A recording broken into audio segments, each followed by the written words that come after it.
Welcome back to my YouTube channel. അപ്പോൾ ഇന്ന് നമ്മുടെ ഡേ 2 പെരുന്നാളാണ്. നമ്മുടെ പെരുന്നാളിന് ഭയങ്കര സ്പെഷ്യലാണ്. കാരണം എന്താണെന്ന് വെച്ചാൽ ഇച്ചായൻ ഇത്ര ദിവസം എന്നോട് പറഞ്ഞിട്ടുണ്ടായിരുന്നു സൺഡേ ലീവ് ഉണ്ടാവില്ല എന്നാണ്. അപ്പോൾ ഞാൻ ഭയങ്കര ഡള്ളായിട്ടിരിക്കുന്നു. സുഖമായിരുന്നു. നമുക്ക് കിട്ടിയവന്മാർ കൂടെ ഉള്ളപ്പോഴാണല്ലോ നമുക്ക് ഭയങ്കര സന്തോഷം. അപ്പം ഇന്ന് രാത്രി ചായ വന്നു, പക്ഷെ ഇന്ന് രാവിലെ പോകുമെന്ന് പറഞ്ഞിട്ടാണ് വന്നത്. എന്നിട്ട് എന്നോടൊരു 6:30 ഒക്കെ ആകുമ്പോൾ വിളിക്കാൻ പറഞ്ഞു. ഇപ്പോൾ സമയം 6:30ആയി. ഞാനപ്പോൾ പോയി വിളിച്ചു, ഞാൻ ഡ്യൂട്ടിക്ക് പോകണ്ടേന്ന് വെച്ച് വിളിച്ചപ്പോൾ ഇന്ന് ലീവാന്ന് പറഞ്ഞു. സോ ഞാൻ ഭയങ്കര അപ്പം ഇന്നത്തെ വീഡിയോ ഒക്കെ ഭയങ്കര സൂപ്പറായിരിക്കും എന്നാണ് എൻ്റെ വിശ്വാസം. അപ്പോൾ നമുക്ക് രാവിലെ നമ്മുടെ കുറേ കസിൻസൊന്നുമില്ല, ഒരു ഫാമിലി മാത്രമുണ്ട്. അപ്പം പിന്നെ നമുക്ക് രാവിലത്തേക്ക് എല്ലാവർക്കും വരുന്നത് ചപ്പാത്തി മുട്ടക്കറി ഉണ്ടാക്കണം. അപ്പം ഞാൻ അമ്മേനെ ഹെൽപ്പ് ചെയ്യാൻ വേണ്ടി ഞാനാണ് ചപ്പാത്തി ഉണ്ടാക്കുന്നത്. ചപ്പാത്തി മേക്കർ ഞാനാണ്. അപ്പം നമുക്കതുണ്ടാക്കാം. പിന്നെ ബാക്കിയുള്ള കാഴ്ചകളൊക്കെ കാണാം. അപ്പം അങ്ങനെ എൻ്റെ സ്വന്തം കാര്യമായിട്ടുണ്ടാക്കിയ ചപ്പാത്തി ഇവിടെ റെഡി ആയിട്ടുണ്ട്. രാവിലത്തേക്ക് നമുക്ക് ചപ്പാത്തി മുട്ടക്കറി ആയിരുന്നു കേട്ടോ. പക്ഷേ ഞാൻ മുട്ടക്കറിയെല്ലാം എടുത്ത് എനിക്ക് അമ്മ സ്പെഷ്യലായിട്ട് ബോട്ടിയും ചക്കയും കൂടി റെഡി ആക്കിയിട്ടുണ്ടായിരുന്നു. എനിക്ക് ഭയങ്കര ഇഷ്ടമുള്ള ഡിഷാണ് കേട്ടത്. അപ്പം ഞാനതാണ് കഴിച്ചത്. എങ്ങനെയുണ്ട് എൻ്റെ മുട്ടക്കറി?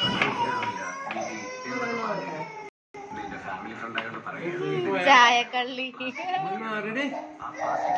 വീഡിയോ എടുക്കാൻ ചായ നിങ്ങളൊന്ന് മാറടി പറയല്ലേ.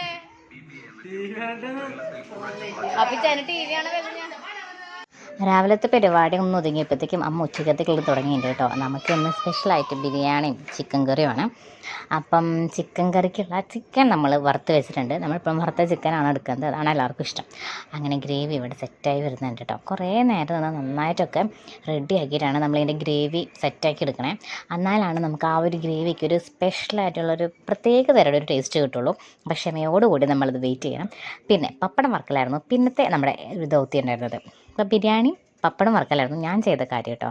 അപ്പോൾ ആ പപ്പടം വറക്കലിലും കുറച്ച് സംസാരങ്ങളൊക്കെ ഉണ്ടായിരുന്നു. കാരണം അമ്മ വറക്കണ പോലെയല്ല ഞാൻ വറക്കണേന്ന് പറഞ്ഞിട്ട് അമ്മ എന്നെ ചെറുതായിട്ടൊന്ന് ആക്ഷേപിക്കുകയുണ്ടായി. പക്ഷേ ഞാൻ വിട്ടുകൊടുത്തില്ല.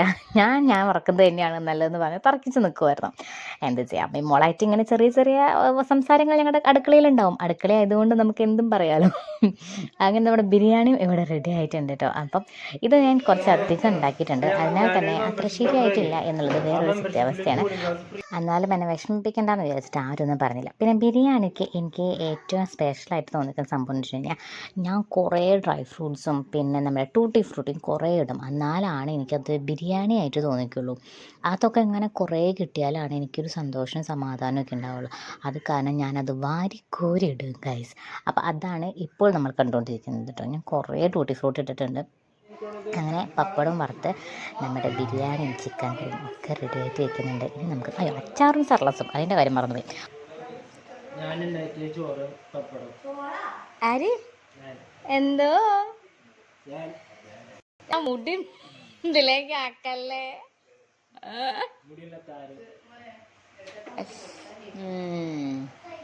2:30 മണിക്ക് ചോറ് തരുന്നുണ്ട്.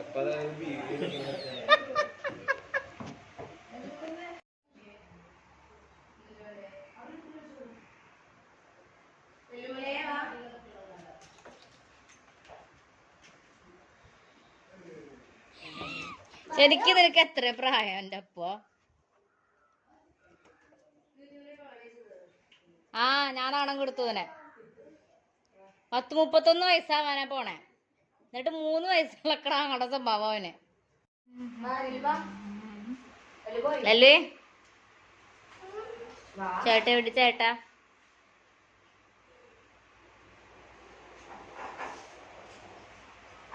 മുഴുവൻ പൊടിയാക്കട്ടെ. ഞാൻ ശരിയാക്കി തരാം പേപ്പരി മോനെ.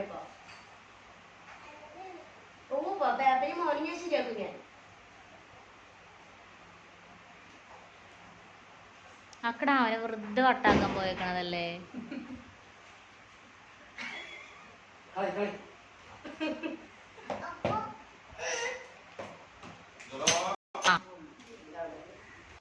ഞങ്ങള് പേപ്പയായിട്ട് ഉടക്കിയിരിക്കുക കേട്ടോ.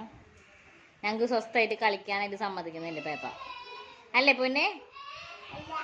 പിന്നെന്താ പ്രശ്നം?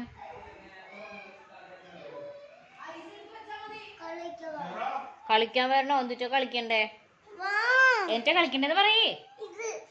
വീടുണ്ടാക്കണം. അതുകൊണ്ട് ഞങ്ങൾക്ക് വീടുണ്ടാക്കണം. ഫോം ബോർഡ് ആണ് കേട്ടോ. അതുകൊണ്ട് എങ്ങനെ വീടുണ്ടാക്കുന്നത് നമുക്ക് നോക്കാം. വീടുണ്ടാക്കാം. വീണ്ടും തുറന്നു വാതില്, കണ്ടില്ലേ?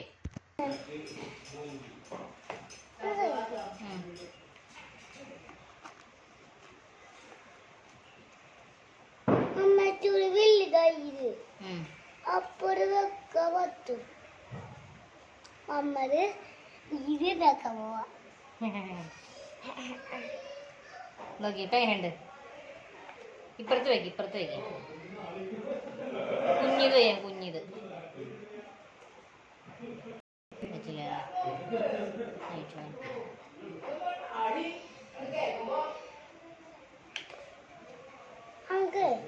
യൂട്യൂബിൽ നോക്കണ്ട.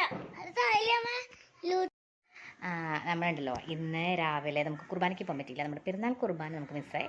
അപ്പോൾ വൈകുന്നേരം പ്രദക്ഷിണത്തിന് മുൻപ് നമുക്ക് കുർബാനയുണ്ട്. അപ്പം അതിന് ഞാൻ ഇച്ചാനും കൂടി പോവാണ്. നേരമൊക്കെ വൈകി നമ്മുടെ പിള്ളേരെയും കൊണ്ട് പോകാമെന്നൊരു പ്ലാൻ ഉണ്ടായിരുന്നു. പക്ഷേ ജോഷു ഉറങ്ങി. പിന്നെ കുഞ്ഞിപ്പെണ്ണ് ഭയങ്കര കളി. അപ്പം അവളെ ഡ്രസ്സ് മാറ്റിച്ചതാണ്. പിന്നെ ഞാൻ വിചാരിച്ചു വേണ്ട, കാരണം നമുക്കൊന്നും നേരമില്ല, നമ്മൾ തിരക്ക് പിടിച്ചിന് ഓടി പോവാണ്. അപ്പം അതിൻ്റെ ഇടയിൽ അവളി അലമ്പാക്കും എന്നാണ് ഞാൻ വിചാരിക്കുന്നത്. അതെ അവൾ വരുന്നുണ്ട്. എന്തായാലും കുഴപ്പമില്ല. അവൾ ഓൾറെഡി ഡ്രസ്സ് മാറി നിൽക്കുവാണ്. പക്ഷെ മുടി ഇരാൻ സമ്മതിച്ചില്ല. അതുകൊണ്ടും കൂടി ഞാൻ കൊണ്ടുപോകാണ്ട് തന്നെ ചീപ്പും കൈ പിടിച്ച് വന്ന് നിൽക്കുന്നുണ്ട്. കണ്ടില്ലേ? പോവാം, പള്ളിയിൽ പോവാം. മുടിയിരാണ്ടേ കണ്ടേ പോണത്. മുടിയിരണ്ടേ പിടിച്ച് ചായ. ഇതൊക്കെ ചീപ്പും കൊണ്ടല്ല പോണത്. അവിടെ തലയത്തെ സാധനങ്ങളൊക്കെ പിടിച്ചാല അതൊക്കെ അവിടെ സ്റ്റാൻഡിൻ്റെ അവിടെ വന്നിട്ട് എടുക്കാം. നമ്മൾ കുർബാന കഴിഞ്ഞ് തിരിച്ചിങ്ങോട്ടേക്ക് തന്നെ നമ്മൾ വരും. അത് കഴിഞ്ഞിട്ട് ഇവരെ പ്രദക്ഷിണം കയറാൻ നേരത്തേക്ക് പോകുള്ളൂ.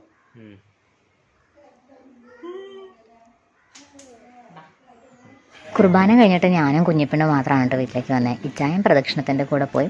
പെട്ടെന്നുണ്ടായിരുന്ന ഒരു പ്ലാനിങ് ആയിരുന്നു. അങ്ങനെ ഞാൻ കുർബാന കഴിഞ്ഞിട്ട് അപ്പനെ കാണാൻ വേണ്ടി ചെന്നപ്പോൾ ഭയങ്കര വിചിത്രമായൊരു കാഴ്ചയാണ്. അതായത് ഞാൻ ജീവിതത്തിൽ ഇതുവരെ കാണാത്തൊരു കാഴ്ചയാണ് കേട്ടോ കണ്ടത്. അപ്പൻ പള്ളിയിൽ മണി അടിക്കുന്നത്. സാധാരണ എല്ലാ വർഷവും പ്രദക്ഷിണത്തിൻ്റെ സമയത്ത് അപ്പൻ പ്രദക്ഷിണത്തിൻ്റെ കൂടെ പോവുകയാണ് ചെയ്യാറ്. ഇപ്രാവശ്യം അപ്പൻ വെടിക്കെട്ടിൻ്റെ കൺവീനറായിരുന്നു. സോ പ്രദക്ഷിണത്തിന് പോകാനായിട്ട് പറ്റിയില്ല. അപ്പം ചെറിയൊരു സങ്കടം ആൾക്കുണ്ട്, എന്നാലും കുഴപ്പമില്ല. അപ്പം നമ്മുടെ പ്രദക്ഷിണത്തിൻ്റെ കാഴ്ചയാണ് കേട്ടോ ഇത്. ഞാൻ ഇത്ര വർഷത്തിൽ ഒരു പ്രാവശ്യം മാത്രമാണ് പ്രദക്ഷിണത്തിന് പോയിട്ടുള്ളൂ. എനിക്ക് ഭയങ്കര സങ്കടമുള്ള കാര്യമാണ്. എല്ലാ വർഷം ഞാൻ വിചാരിക്കും പോകണം എന്നുള്ളത്. പക്ഷേ ആ സമയത്ത് എവിടെ നിന്നില്ലാത്തൊരു ചെറിയൊരു മടി എനിക്ക് വരും. എന്നെപ്പോലെ മടിയുള്ള കുറച്ച് ആൾക്കാർ മാത്രമേ ഈ ഇടവകയിലുള്ളൂ കേട്ടോ. കാരണം നമ്മുടെ പ്രദക്ഷിണത്തിൻ്റെ ഒരു വിധം ആൾക്കാരൊക്കെ ഉണ്ടാവാറുണ്ട്. ഞാൻ പക്ഷേ പ്രദക്ഷിണം കയറുന്ന സമയത്ത് വെളിയിലേക്ക് എത്താണ് പതിവ്. അപ്പോൾ പ്രദക്ഷിണം കയറിയിട്ടുണ്ട്. നമ്മളപ്പോൾ ഇങ്ങനെ ലൈറ്റൊക്കെ കണ്ടാൽ നിൽക്കുവാണ്. അപ്പോൾ നമുക്ക് അത് കഴിഞ്ഞിട്ട് വെടിക്കെട്ടുണ്ടായിരുന്നു. വെടിക്കെട്ട് കഴിഞ്ഞിട്ട് പിന്നെ ഒരു ബാൻഡൊക്കെ ഉണ്ടായിരുന്നു. അപ്പോൾ പിള്ളേർ അത് കാണാൻ വേണ്ടി മതിലിൻ്റെ പൊക്കത്തൊക്കെ കയറിയിരിക്കുമായിരുന്നു കേട്ടോ. അപ്പം ഇതൊക്കെയാണ് നമ്മുടെ ഈ വർഷത്തെ നമ്മുടെ പെരുന്നാളിൻ്റെ വിശേഷങ്ങൾ. അപ്പോൾ നമുക്കിനി അടുത്ത വീഡിയോയിൽ കാണാം. ടാറ്റാ.